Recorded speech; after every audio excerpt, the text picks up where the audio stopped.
Welcome to Gaming Rarities. I'm Dan. Thank you for clicking for watching. I hope you're doing okay. And today it's time for another episode of the CEX Rarities review.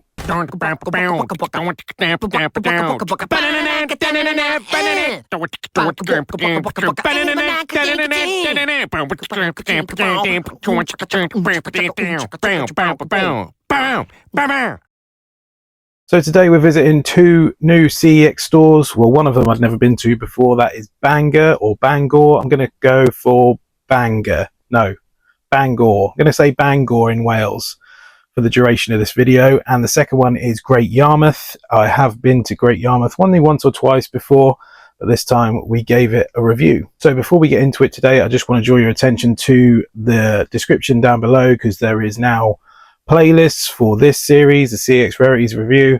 There's playlist for all my CEX roulettes, which there always has been.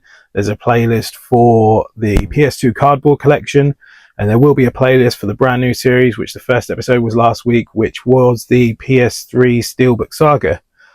It's quite a mouthful, but they're all down there below, just in case you ever miss an episode, you want to see, catch up, whatever, they'll all be down there, nice and easy. So up first today on two trips to the coast, two very different coastlines, one as far east as you can get pretty much, one as far west as you can get pretty much. Yeah, quite a distance between these two stores. But up first today, we're going to have a look at Great Yarmouth. Let's have a look at the footage. So here we have it. Great Yarmouth CEX. Was a bit of a cloudy day when I went there, but in the window they had Pokemon Stadium 2. The N64, you don't see the second one box too often, a lot rarer than the first one. Stepping inside the store, first thing we got was a couple of Xbox 360 expensiveness, and I'd never seen this before. This Zelda Game & Watch that was in the box carry a very large price tag. What we don't see very often is a boxed Atari Jaguar game, never seen that before.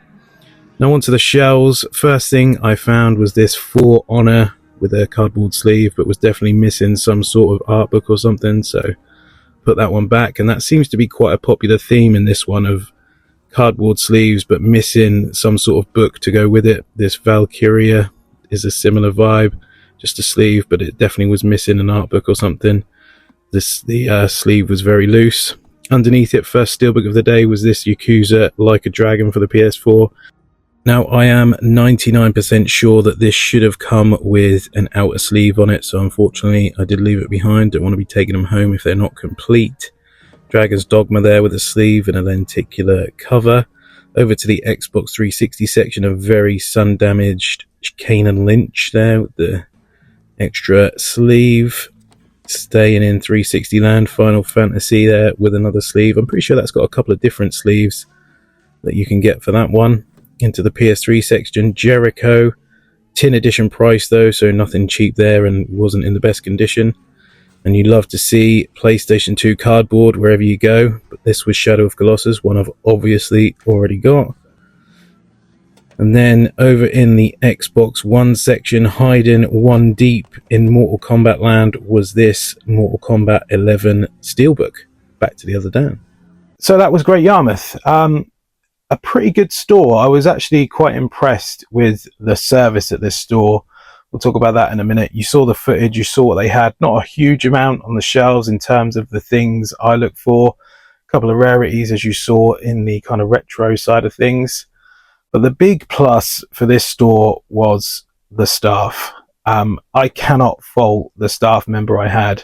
I bought one thing, which I'll show you in a second, but the same day I had an online return and I traded a few bits in, and honestly the guy who served me, breath of fresh air. And it's not just about getting it right when it comes to service, it's about, I've mentioned in the first video that I'll be rating these stores on aura, and the guy who served me just gave me the most positive aura about the store. And honestly, he was so pleasant. You know, sometimes you go into stores and the staff just really make you feel like they don't want to be there. So it kind of makes you feel like you don't want to be there sometimes. But this guy, cannot fault the service here. Was very, very pleased. Only the one pickup though, not a huge amount they had, but I did pick this up. Mortal Kombat 11 Steelbook on the Xbox. pretty good condition, a couple of minor dings here and there. £6 though, the normal price, and you know I have to pick up a steelbook for the normal price. I don't really have a choice in the matter, so yeah, it had to come home with me, but that was the only pickup in Great Yarmouth this time. So what are we giving CEX in Great Yarmouth as a rating? So in terms of cleanliness, everything was as it should be. The store in general, pretty good. There's car parking, which is fairly cheap, not far, just kind of behind the store is a big car park, so 2 or 3 minute walk away. And in terms of aura, I don't think you can top that for me. It was a real pleasant experience in there, purely down to the guy who served me, as I mentioned. So even though I didn't really pick anything up from there and the selection wasn't great for the things I look for, I'm still going to give Great Yarmouth CEX a 9 out of 10. Also, I forgot to mention that at the end of each episode of this now, there will be a leaderboard shown showing where the new additions have come on the leaderboard, so make sure you stay tuned for that. So up next today is Bangor in North Wales on the northwest coast. We went to the Isle of Anglesey, me and the wife, for just a weekend. I'm not even going to tell you why, because you'll laugh, but yeah, we went there for a specific reason. One shop that my wife wanted to go to, which is mad when you think about it, that it was nearly a 6-hour drive each way. But we did manage to go to a few CEX stores on the way there and back, so it wasn't a complete waste of time. I'm sorry if you're watching, wife. No, it was lovely. It's a lovely part of the world, apart from Bangor, really, where the CEX was. The city centre was pretty poor. It was kind of run down. It's a university town city. It's actually a city, and I didn't see hardly anyone around. It was like a daytime, but it just wasn't a very nice place to be, really, if I'm honest, compared to other places I've been. No offense if you're from there, but it was a pretty negative part of the world. However, let's talk about the CEX. So it is in a city centre, so there's parking around. The parking was free, I believe, for where I parked, so no problems with that. Walking up to the store, though, you can see the front window, and I spotted a mistake straight away in the window. I don't know if you noticed, but that's Skylanders. Should be the pack with the Skylanders. They don't actually sell the game on its own, CEX, so that's an error. But going in the store, it's kind of a long and thin shop, but we don't judge by the size or the content, we judge on other things. Retro section, we've got some Dreamcast in there, as you can see, Mega Drive, some decent Sega Saturn there, up to some more Nintendo stuff, a GameCube games. A Chibi Robo there is an expensive one. But then we look at the shelves, and there was not much on the shelves here in this one. We got a Lego Marvel Superheroes 2 on the PS4 here with the sleeve. Good set to go for if you want to go for a set. I do see quite a lot of these about. Not seen this before, Armored Core Launch Edition on the PS5 here, but it looked like it was missing some form of art book, so I did leave that. Now, similarly to Great Yarmouth, I did have an online return again, and a couple of bits to trade in again. And the staff, again, were top notch here, made me feel wanted, excellent staff. But while I was stood there and they were processing everything, they did have a couple of bits behind the counter, but nothing too outrageous, kind of normal Pokemon games, things like that, things that they often have behind the counter. But there was one thing there that I noticed, and it just looked like it was in incredible condition. Now, the NES is before my time. I started with the Mega Drive and went on to PS1 after that and onwards. So I never really went for the early Nintendo stuff, apart from handheld, Game Boy obviously.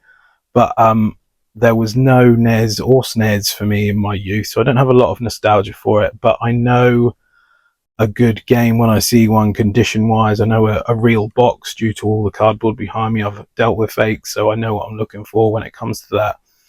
And this game was just staring at me, and I thought, I have to have a look up close. Oh my word, we'll have a look. When the guys got it down, I had a thorough route round it, and I ended up picking it up. And that game was Mega Man 4. The Mega Man 4 here was released in 1991 in Japan, but came out in 1993 in Europe, and it is obviously made by Capcom.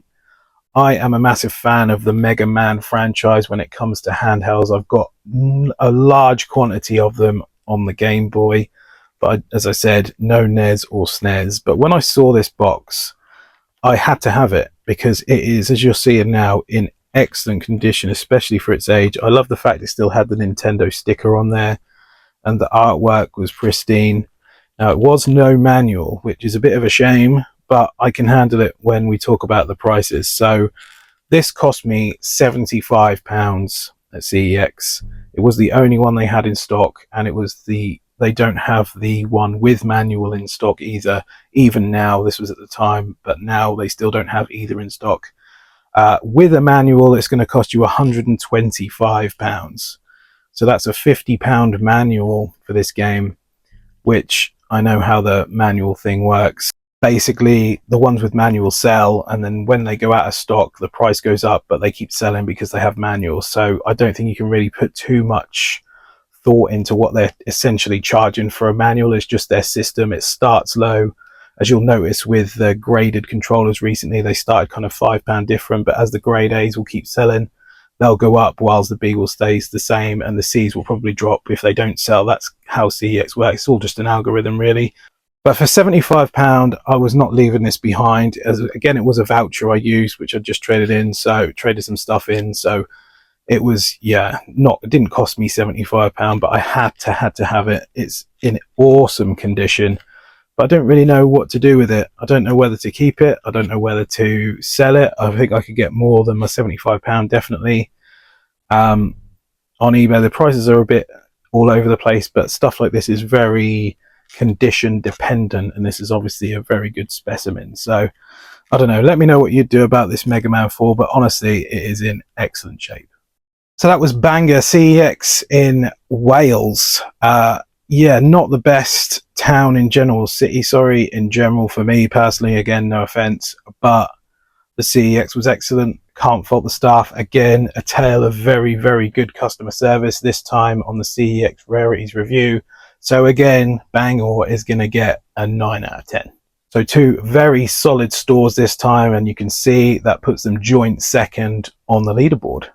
Thank you for clicking and for watching, guys. I've got some more episodes of this coming very, very soon. I've got a road trip planned this week where I'm going to plan to visit maybe 6 more stores, so that'll be plenty more footage for plenty more of this. Thank you for watching. If you enjoyed it, be sure to subscribe, and I'll see you next time.